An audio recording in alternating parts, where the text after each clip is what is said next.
telling people, oh, my dad was killed and this was because of that. And it's not really like, it invites a lot of awkwardness because people don't know what to say or do, Yeah. you know. Yeah. So And I I think, think that's where we got to kind of, yeah, I mean, don't get me wrong, like, if someone told me that happened to them, I'd just be like, oh wow, okay. And I would struggle myself, but I think it's making those people not feel isolated, or at least just say, I'm really sorry about that. Or if they're a friend, just doing something for them, if they're cooking, offer them to go out for a walk with them or whatever, But I think the worst thing we can do, like you guys know, I'm sure, is isolate someone, let them feel like they're alone because of your awkwardness, Like, just because you feel awkward about it, don't make them feel like they're alone, which I think can be a big problem. Again, alongside this subject, is people just don't know what to say, or they're afraid what to say in case they make you cry. But I always say that we've all felt the most unimaginable pain that you can possibly feel in life. So what they're going to say to me isn't going to do any more damage than that already has. Yeah, exactly. Yeah, so, no, it's true. It's true. Don't feel afraid to say something. Obviously, don't. In the right way, obviously. Yeah, but, exactly. Don't say anything mad. Obviously. Yeah. Don't say, you can't be saying anything mad, but it's like, you have to, because even I remember when my mum passed away, and literally that very day, because a lot of people come into the house and just being there. And one thing I kind of admired looking back is just that people not just being normal. So even though, yes, right now something big is going on, I've lost my mum, but we're still sitting in my room just literally having a joke. Yeah. And it's like, that is, you're not making me feel alienated, even though, like, it's probably hard right now. So I think of course, like, I'm not saying, if someone, don't be dismissive, but at the same time, make people feel comfortable, because part of it is you're not isolating them, because there's nothing worse than feeling alone when you're around amongst people, but they're trying to just tiptoe around you because they don't know what to say. And yeah, I'm with you. It is hard. I wouldn't know what to say if I had met you, and as in years ago I had met you, and you, well, I wouldn't. I'll be two, but I'd have been two, but I know what you mean. My drift.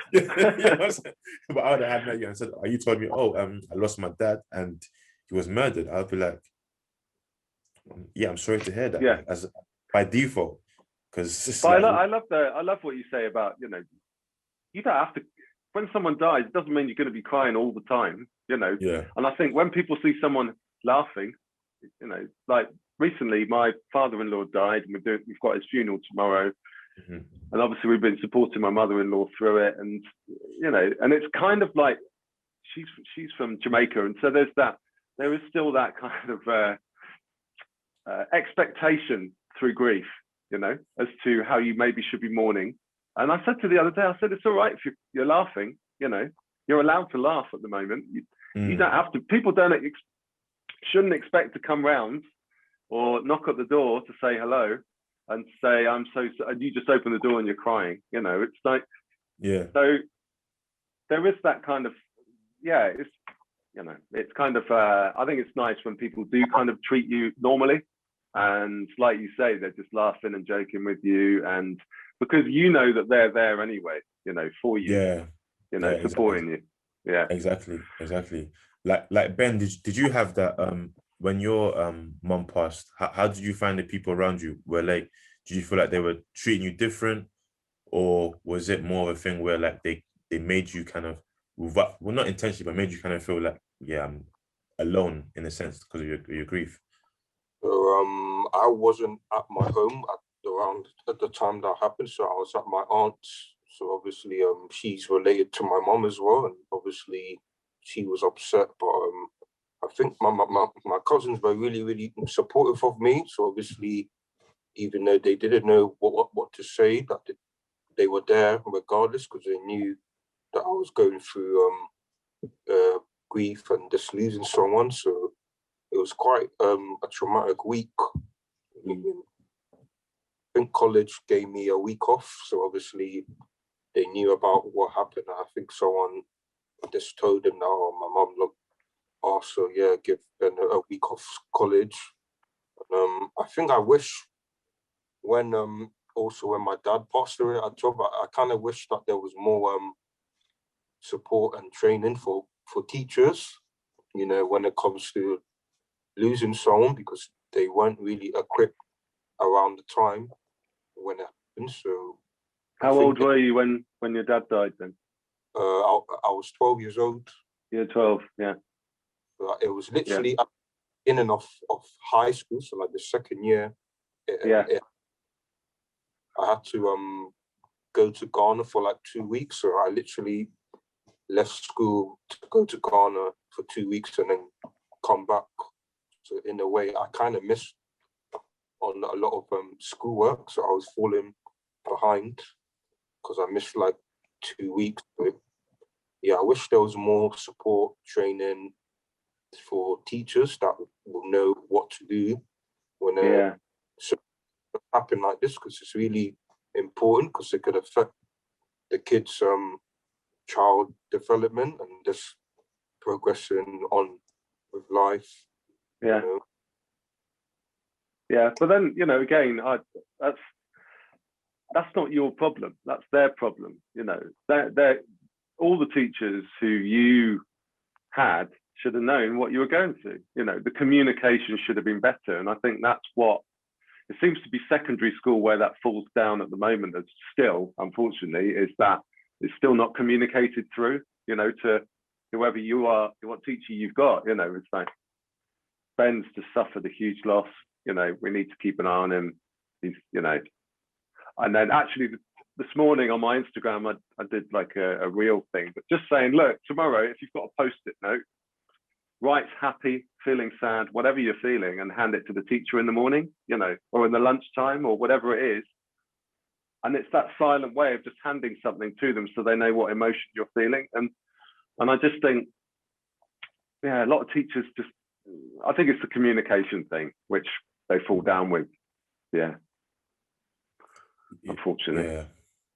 Yeah. I think it's because the issue of bringing it into schools, like sometimes as well, like, is how would they even do it? Because I feel like because again, grief is one of those things where it's not part of the conversation in anything. Like it's just one of those things where like you kind of maybe deal with it in silence, and you know, like I don't know. This is I don't know if I'm going off on a tangent here, but sometimes as well with kids, I feel like when they're going through certain things, and for example, if a kid's just lost a parent or lost someone, and they go back to school, and you know maybe that kid prior to that kid's been known to be you know always like quiet, well behaved, and you know they come into school maybe a week or two after a loss, and maybe there's some difference in their behavior, so maybe they're lashing out more, you know, maybe they're just a lot more kind of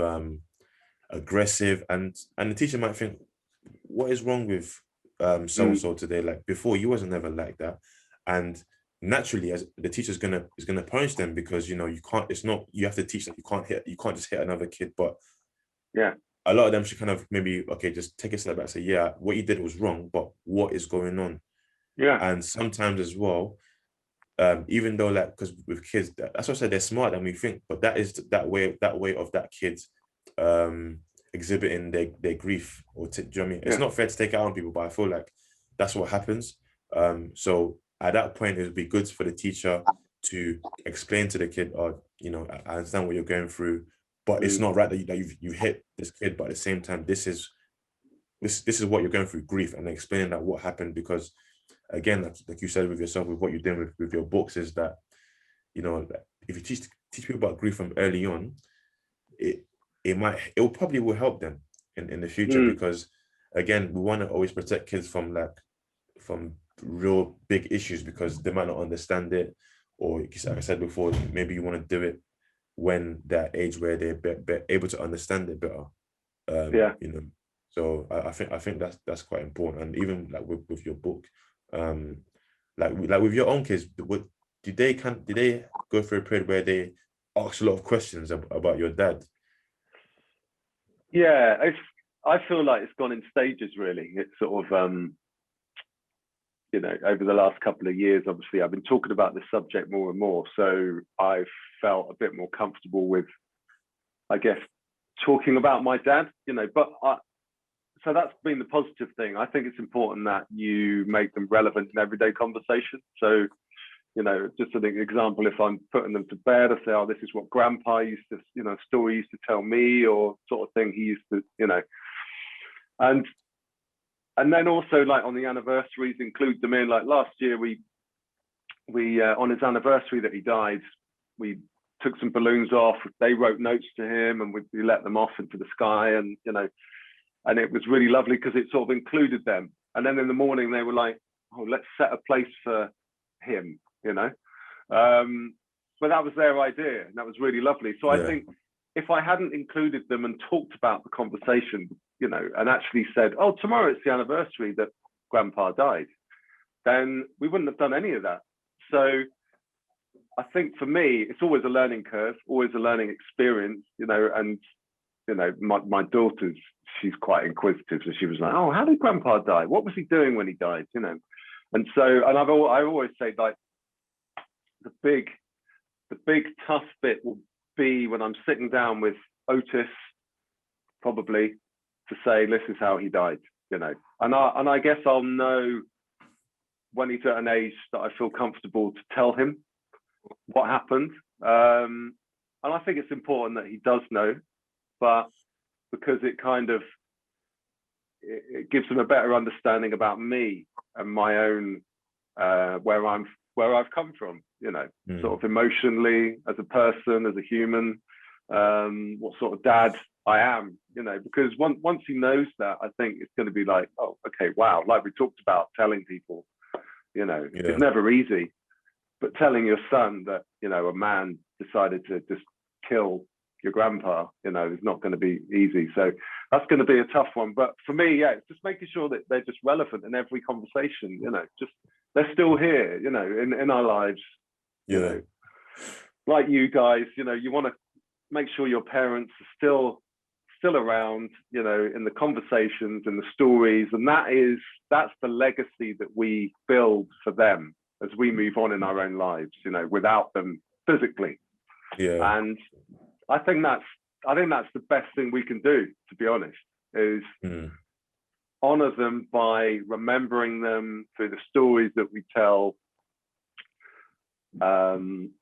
however sad they are, however happy they are, you know. And yeah, that's the way that that's the point I've got to, is I realize that's the best way that I can sort of continue his legacy, you know. Yeah, I think that's great, because even though, like, you know, you're still gonna have that important conversation of the full extent of what happened, but at least now, when that has happened, it's not like, oh, who is grandpa? Like, you haven't completely dismissed him. It's just that, oh, okay, grandpa, that, and when they're at that age, because I think sometimes as well, like, it's that balance of protecting their innocence, but at the same time giving them the benefit of the doubt that they are, you know, they are smart. They grow up fast. Like you said, your daughter was always asking what happened, and you must have, like, bring out a blanket response every time, like, oh, this happened, and, you know, like, you know, like, but I think that's just the innocence of kids. They always want to know, like, why, if I can't have something, why, if this happened, like, why? It's just the natural state of, that's why they're smarter than we think, you know. And I think it's good what you're doing, because at the same time, you know, as they grow up, they still should know who their granddad is, and they have that legacy. Like, I don't have any kids of myself, but I always kind of imagine that when, God willing, when it happens, that I would somehow still incorporate my parents and say that this was you know, grandma, this is what, you know. And then when but in stages, so when they get older, they'll say, oh, okay, they still know who their grandparents were. Because sometimes you want to just maybe protect them, because you think, oh, it's too much to handle, let me just not say anything. But you know, like, and it's good what you're doing, because even, you know, with your book, a lot of other people have also said, oh, you know, I've gone through this and it's helped, and, you know, and I think, you know, that's a good start to kind of helping people, or helping kids understand that, you know, like, grief and mental health, like, children, just because children are children, it doesn't mean they don't have mental health issues, or grief, you know, it doesn't. No. it's not ageist, you know what I mean? It's not gonna be like, because we're at age where we understand it's gonna affect us more. But I think that the key thing is understanding when a child's going through it and giving them that support, you know, because even like we hear a lot about, especially I think the other day it was I think uni mental health health awareness day. Yeah. I think so. Even like students, again, like, you know, during this pandemic, it must be tough. Do you know what I mean? So it's like, you can't mental health matters for everyone. Men, men older than us, men younger than us, like that, you know, boys, you know. So I think it's good that, you know, you've instilled that, because again, like, you're investing in your kids' mental health, you know. And you know, when we've kind of grown up, and probably when you've grown up, you probably had that traditional thing of, you know, you're a man, you're the man of the house now, you've got to do this and that. I don't ever think mental health was even part of the conversation of, like, you know, usually they are how to ride a bike, or how to fix this, you know, it's a bit of DIY, or, you know, like, you know, arm wrestling, or just all this typical stuff. But, you know, what about when you're going through up here? Like, that's the thing. So I feel like as we go along, you know, we can invest in our mental health, because I feel like if we don't invest in ourselves, it's hard to help other people that are going through it, you know. So I think that's important, man. And even like, I know you said yourself with the your podcast, there's only a select few of men that that have gone through that. I mean, I don't know. I always kind of wonder, why is it that there's always this notion that men don't talk? I think they do, but I just think maybe it depends on the nature of the conversation. Like, yeah. Sorry, Ben, Also, you were going to say something? No, I think what I was gonna, what Jermaine was saying, I think depending on what the topic is, they'll be open to talk about it. But if it's something that's a bit of a taboo, then they might not open up, or because they might get judged on what it is they're talking about. I think men are worried that someone might use it against them, whatever the issue they're going through. And I think, they shouldn't really worry about that too much, because at the end of the day, you're going to help someone if you go out talking about an issue that's taboo. So you can't really think of what are saying. So, because it's only you at the end of the day that's going to help someone. Yeah, definitely. No, that's true. So were you going to say something after that, Mark? No, I was just going to say, you're completely right in terms of the sort of the self-help thing. Really, it's like the more the more you talk about things for yourself, the more you can help others. Just like Ben just said, you know, it's just continuing the conversation and you won't. I mean, it's incredible how much you help yourself. Like, even back to talking to you guys today, and I will come away from this with like a sense of, oh, I learned something new there, or I didn't realize that about myself, you know. And so that's why these conversations are so important. Yeah, definitely. No, likewise. Like I said, I'm appreciative of even being in this space and just talking with people that have been through things. Even though, like, again, like everyone's grief is different, you know. But I think we always, one thing me and Ben always try and do is just try to not have like a sort of put like a ceiling for ourselves in terms of what we can talk about in terms of grief, because I think sometimes with grief as well, there is this kind of, everyone's experience is different, like I said, but we don't want to sugarcoat grief, it to be this set of thing of like, right, you go through X amount of stages, once you go through that, then you're back to normal, and then that's fine. You don't, there's a lot, and of course there's probably a lot of things that, you know, we don't talk about, because not everything we're going to be open to. I get that, do you know what I mean? But I think essentially it's just about, like, and that's why I kind of like I like talking to Ben and doing this, because it's not me. This is a space where I can be authentic. There might be some things I might feel like I can say, and people might not understand that, and that's cool. I don't think it would be right of us to kind of start this without being ourselves as well, you know.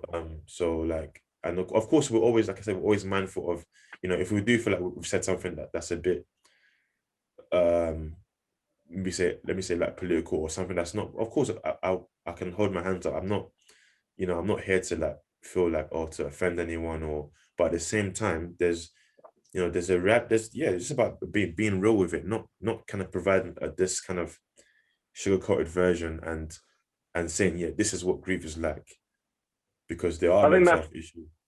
That's what people like, though, isn't it?